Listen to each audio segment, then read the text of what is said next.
Bom dia, boa tarde, boa noite, pessoal. Hoje nós vamos falar um pouco das funções das linguagens a partir de Jacobson ou Jacobson, tá? Vamos entender um pouco sobre qual é a contribuição que esse linguista teve nessa parte desses estudos, ok? Bom, para que possamos entender quais são essas funções que a linguagem possui, é necessário entendermos como o processo comunicativo acontece. Então, o remetente ele envia uma mensagem ao destinatário e, para ser eficaz, a mensagem requer um contexto, tá? A que se refere apreensível pelo destinatário e que seja verbal, suscetível de verbalização ou suscetível de verbalização. Terá um código total ou parcialmente comum ao remetente e ao destinatário, ou, em outras palavras, ao codificador e ao decodificador da mensagem. E, finalmente, um contato, um canal físico e uma conexão psicológica entre o remetente e o destinatário que os capacite a entrarem e permanecerem em comunicação. Tá? A teoria de Jacobson é a de que, para cada um desses fatores, há uma função de linguagem correspondente, e é justamente isso que a gente vai ver hoje. Então, basicamente, a gente tem um remetente que envia uma mensagem. Nessa mensagem há um contexto, tá? Essa mensagem é enviada através de um código e um contato, ou seja, o código, por exemplo, a gente pode dizer que é a língua, tá? O idioma que está sendo falado, tá? E o contato pode ser o ar, caso a pessoa esteja face a face, pode ser telefone por uma ligação, pode ser uma mensagem, tá? E o destinatário é a quem se destina a mensagem, ok? A orientação centrada no remetente tem a função emotiva, ou seja, se a mensagem está centrada em quem fala, no eu, então a sua função deve ser emotiva. E por isso ela está cheia de interjeições. Ah, nossa, tá? Então, se a mensagem está focada no eu, função emotiva. Agora, se a orientação está centrada no destinatário, ou seja, para quem está indo a mensagem, nós temos uma função conativa. Tá? A função de linguagem centrada no destinatário define-se como conativa, referindo-se à função de confrontar o receptor da mensagem, de buscar influenciar o seu comportamento. Então, por exemplo, quando a gente vê algumas propagandas, por exemplo, elas são voltadas para o público. Então, essa mensagem é uma mensagem que tem uma função conativa, tá? Que é para o receptor, para o destinatário. Tá? A orientação para o destinatário, ou seja, a função conativa, encontra sua expressão gramatical mais pura no vocativo e no imperativo, que sintática, morfológica e frequentemente até fonologicamente se afastam das outras categorias nominais verbais. O que acontece? Utiliza-se mais o vocativo e o imperativo. Então, por exemplo, quando você quer pedir para alguém estudar, fala, alunos, olha o vocativo, alunos, estudem. Ou então, quando você quer pedir para que algum cliente compre, né, o público, assistam. Por exemplo, eu quando peço para vocês, assistam os vídeos, clique no gostei, se inscrevam no canal, essa mensagem é para o destinatário. Então, tem uma função conativa. Tá? Orientação centrada no contexto tem a função referencial. E aí a gente precisa entender algumas coisas aqui. Para que a mensagem que o remetente envia ao destinatário seja eficaz, ou seja, para que ocorra uma comunicação, é preciso um contexto que seja apreensível pelo destinatário.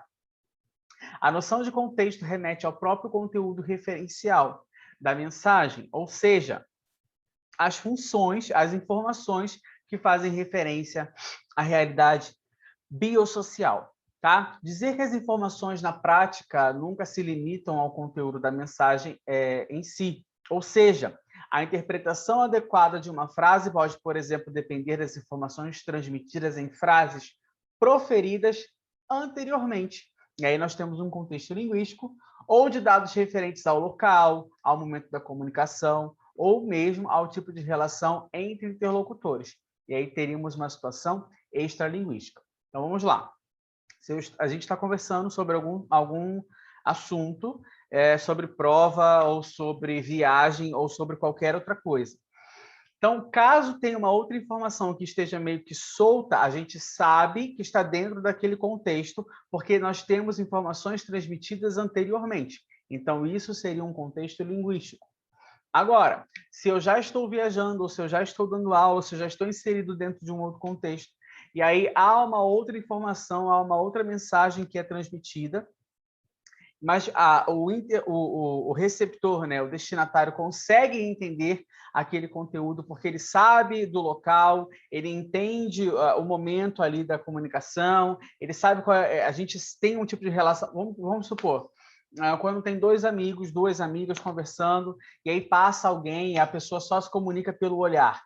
Isso é uma situação extralinguística, porque a comunicação ali tem a ver com a relação entre os interlocutores, tem a ver com o momento da comunicação, ou quando alguém faz uma piada, de repente, dentro de uma situação. Isso é uma situação extralinguística, ok?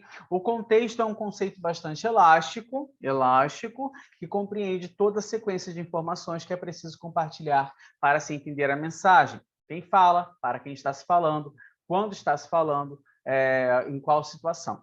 Tá? Quando a mensagem se volta ao contexto, ou seja, quando a mensagem serve para o contexto, é uma função referencial. E a gente tem muito isso nas notícias jornalísticas, tá? Que ela a mensagem está falando daquele contexto, falando de si mesmo, ok? Bom, essas três funções, a função referencial, a função conativa e a função emotiva, ou seja, a orientação centrada ao remetente, a orientação centrada ao destinatário e a orientação, centrada no contexto, isso já havia sido estudado antes de Jacobson, tá? Pelo Burler. Eu acho que é assim se fala, não sei a pronúncia, Burler.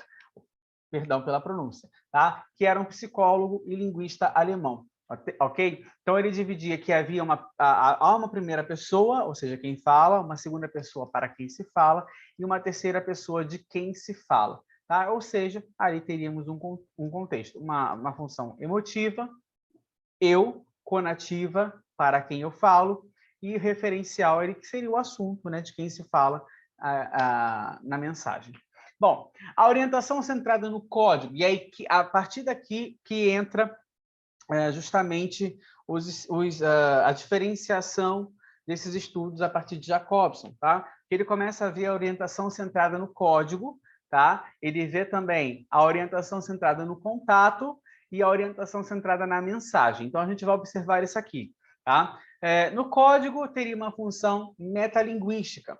Para que a emissão da mensagem seja eficaz, além de um contexto apreensível pelo destinatário, é preciso também que haja um código comum a ambos, remetente e destinatário.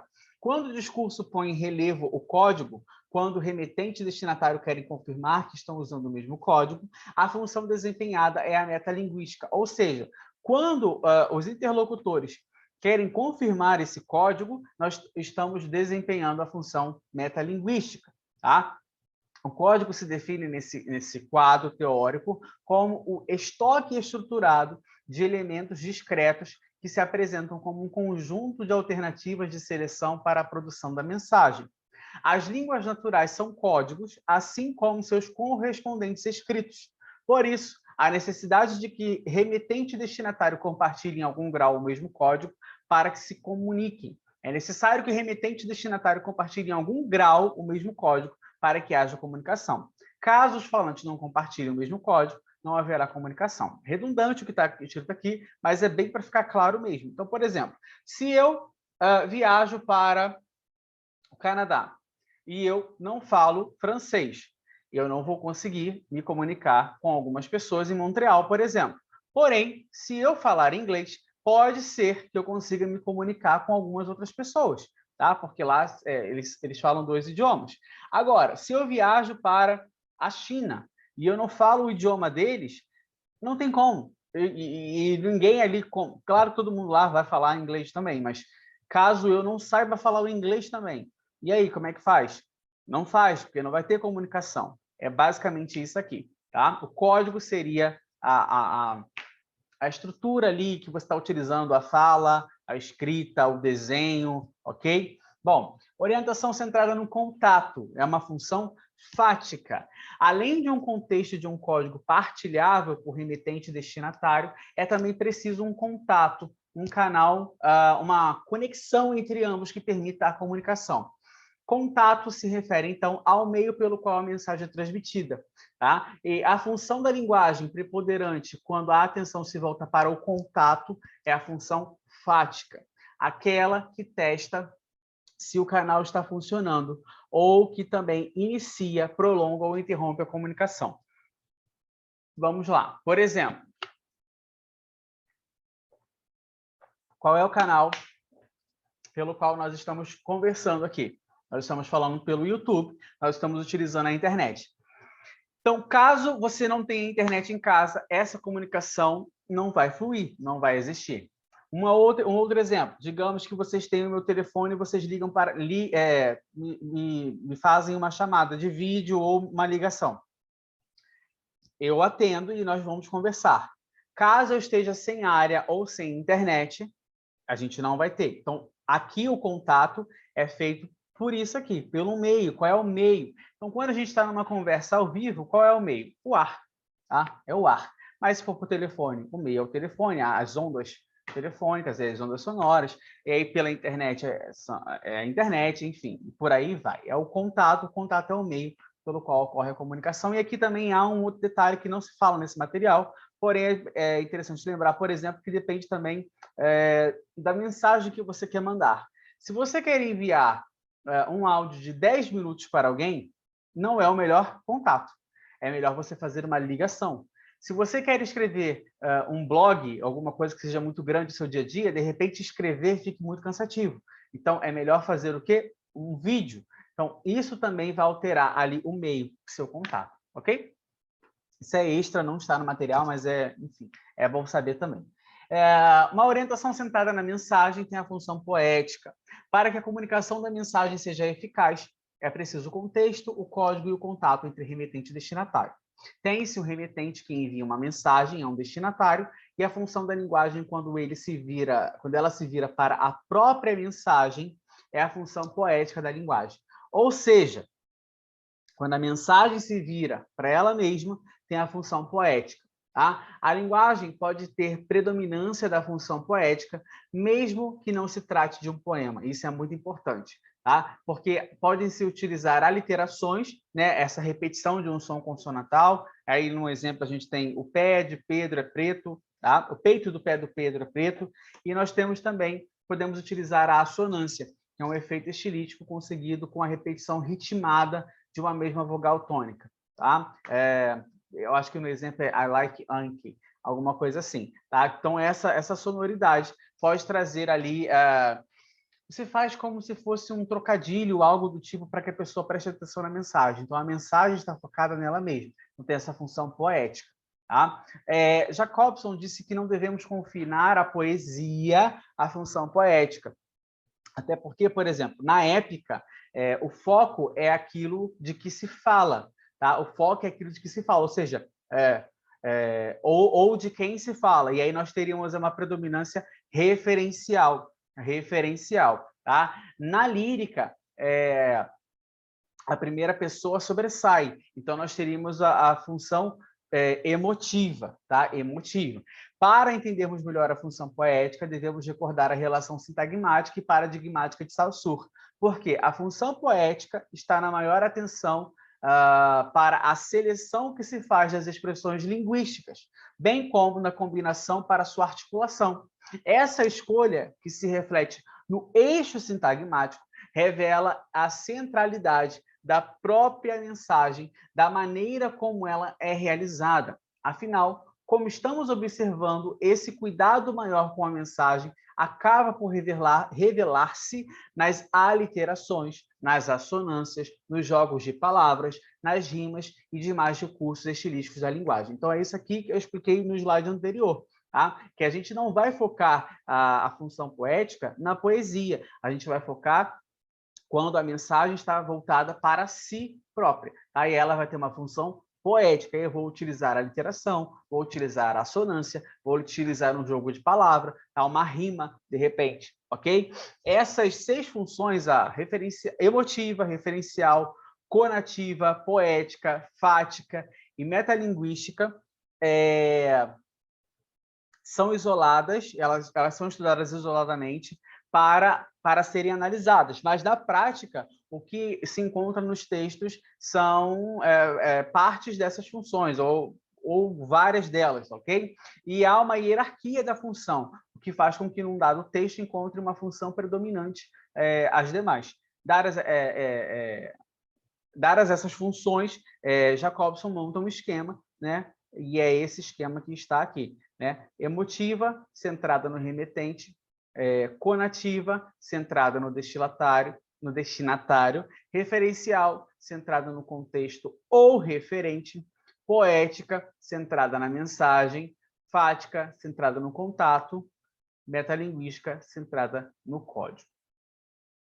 Bom, nas aulas de fonética, nós vimos que Jacobson distinguia os fonemas por meio de traços articulatórios, né? Ao se mudar, quando ele foi para os Estados Unidos, ele começa a se interessar pelas propriedades acústicas dos sons que são influenciados pelo estudo da área da telefonia.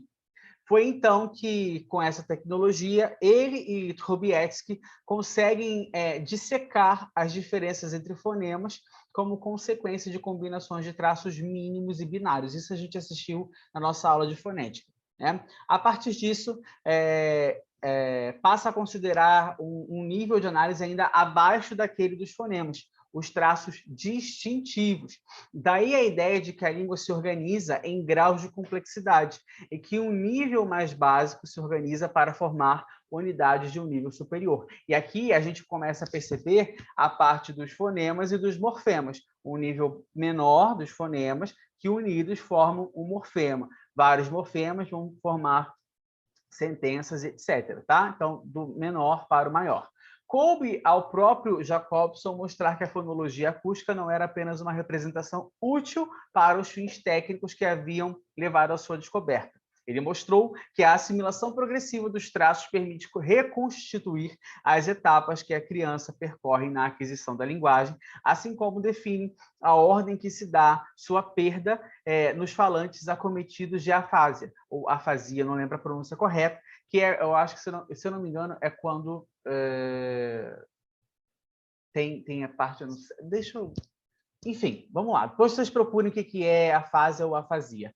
Ao fazê-lo, ele mostrou que no nível dos traços e dos fonemas funcionam alguns processos combinatórios que tiram partido de 2 relações fundamentais, a contiguidade e a similaridade, as mesmas relações que em outros níveis garantem o funcionamento da gramática e dão origem a figuras de linguagem fundamentais, da metáfora e da metonímia. Tá? Então, eu vou ler de novo essa parte aqui. Ao fazer isso, esses estudos, essa comparação, ele mostra que no nível dos traços e dos fonemas funcionam alguns processos combinatórios que tiram partido de 2 relações fundamentais, a contiguidade e a similaridade, as mesmas relações que em outros níveis garantem funcionamento da gramática e dão origem a figuras de linguagem fundamentais, como metáfora e metonímia. Tá? Seria difícil imaginar uma concepção da linguagem mais coesa. Assim, a grande revolução operada pela noção de traços ou feixes distintivos reverberou nos diversos campos do saber tratados por Jacobson. E aí ele está falando aqui dos fonemas, ok?